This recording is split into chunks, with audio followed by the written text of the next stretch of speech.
Everyone, I hope आप सब ठीक होंगे। तो इस वीडियो में मैं आपको समझाने वाला हूँ फेक ब्रेकआउट्स के बारे में। तो इसमें आपको पता लगेगा कि कैसे आप फेक ब्रेकआउट्स को आइडेंटिफाई कर सकते हैं और उसके अकॉर्डिंग अपना ट्रेड प्लान कर सकते हैं। देखिए, फेक ब्रेकआउट जो होते हैं उसमें बेसिकली जो होता है उसमें बिग प्लेयर्स की इन्वॉल्वमेंट होता है, जिसको हम कहते हैं स्मार्ट मनीज हो गए या इंस्टीट्यूशनल ट्रेडर्स हो गए, इनकी इन्वॉल्वमेंट होती है। तो बेसिकली इनको, जैसे कि हमको पता है कि ये बिग प्लेयर्स होते हैं, इनके पास लॉट्स ऑफ मनी होता है, तो उसके अकॉर्डिंग ये मार्केट में मूवमेंट क्रिएट करते हैं।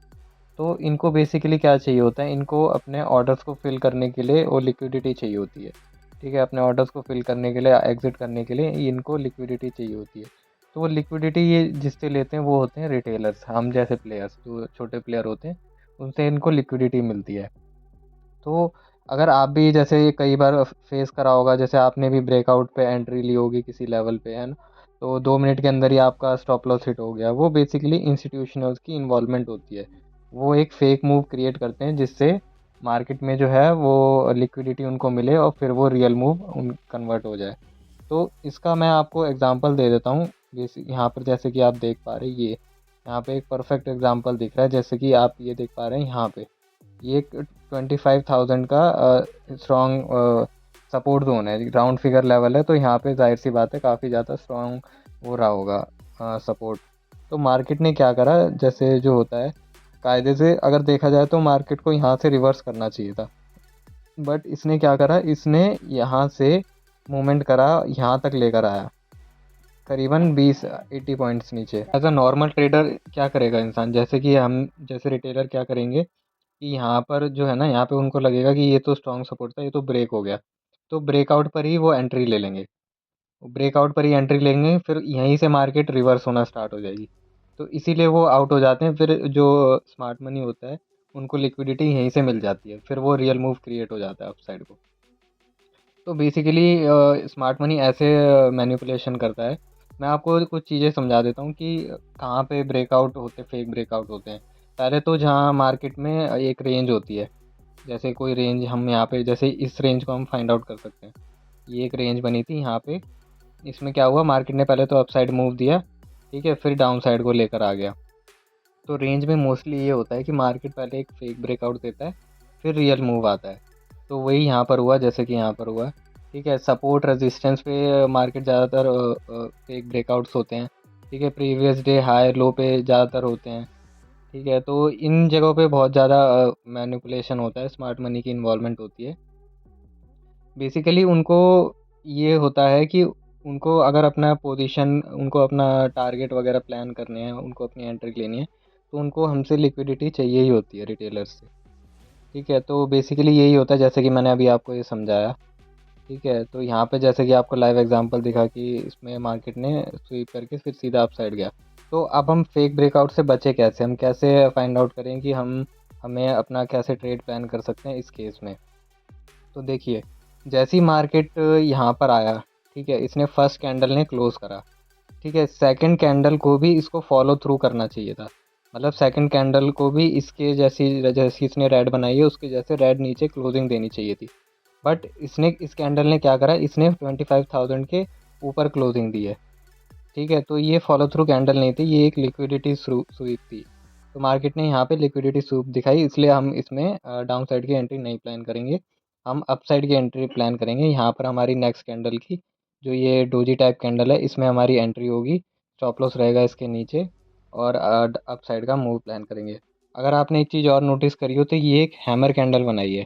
तो जैसा कि मैंने आपको बताया था, बॉटम पे हैमर बनती है तो वो एक बुलिश सिग्नल होता है।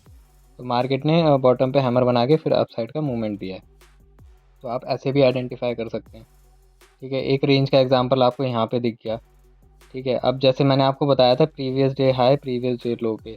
ठीक है, तो यहाँ पे जैसे कि आपको यहाँ पे दिख रहा है, यहाँ पर हम प्रीवियस डे हाई का एक बार चेक कर लेते हैं।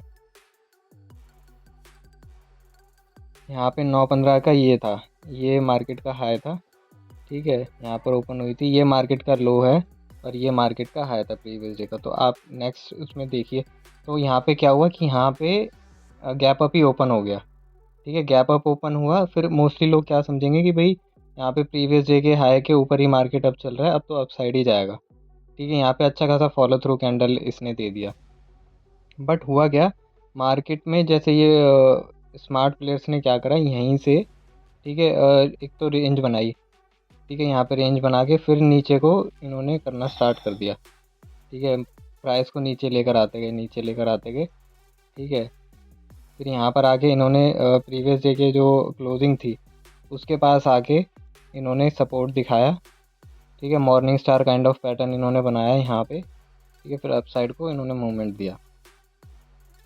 तो बेसिकली हमको अगर आइडेंटिफाई करना है कि ये फेक ब्रेकआउट है, रियल ब्रेकआउट है, तो हमें मोस्टली कुछ चीज़ें पता होनी चाहिए, जैसे कि जो कैंडल है वो फॉलो थ्रू होनी चाहिए, एटलीस्ट 2 से 3 कैंडल बननी चाहिए, जैसे कि यहाँ पर बनी है ना, वैसे इसके बाद 1 या 2 कैंडल ऐसी बननी चाहिए फॉलो थ्रू, जिसको हम कंफर्म कर सकते हैं। प्लस वॉल्यूम का भी स्पाइक होना चाहिए।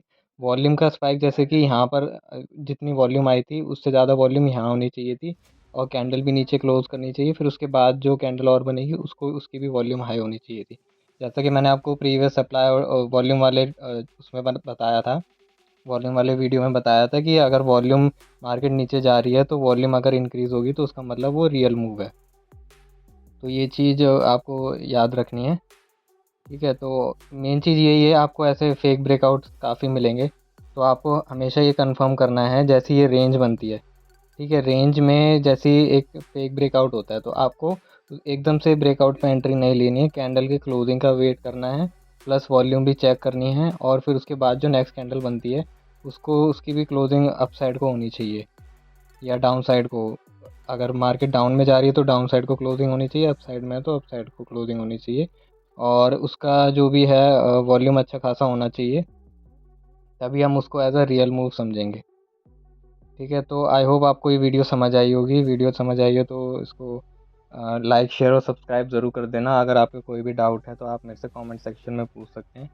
Thank you guys for watching, मिलते हैं अब नेक्स्ट वीडियो में।